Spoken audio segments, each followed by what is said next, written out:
Hello guys, magpapakain muna ako ng aking mga alaga. Bali bumili na rin pala ako ng sapal ng nyog.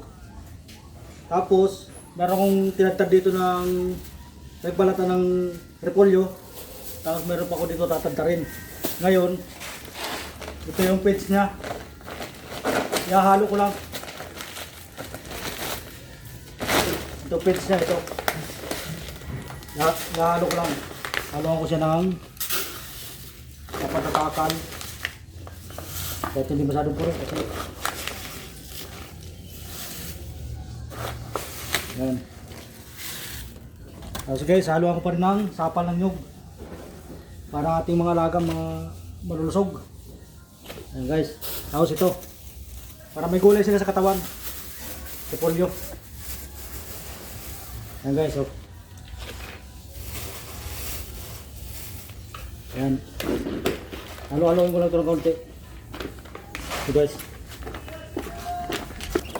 medyo nakakari-kari pa siya naman aking mga alaga. Oh. Pag kinakain ko yan, halos yung mga aking galeri, halos tukay na. Ayan guys, oh.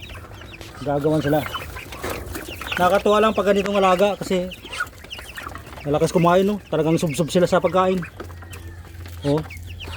Ayan guys, medyo makalat lang kasi maliliit lang yung aking lagayan. Ayan.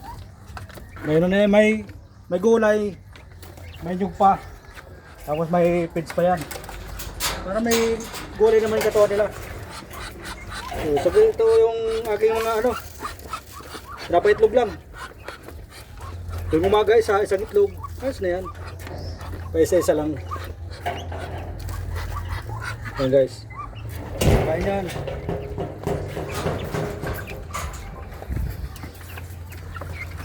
Ayan guys, tingnan nyo, oh. Nakakatuwa lang kahit mga ilang piraso ng alaga ko nakakaliw rin naman, diba? Ito guys, pala ito bigyan na.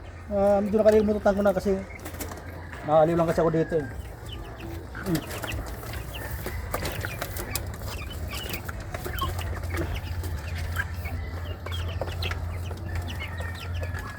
Ayan guys, yung tubig nila may vitamins yan para malalakas palagi katawan nila. Ayan guys, ito nga pala yung aking putol. Magkakasama to nung binili ko, pati ito. Dahil ito putol, hindi na sa masyadong lumalaki. Ito guys, oh, yung paa. Pero lumalaban sa buhay kahit paano eh.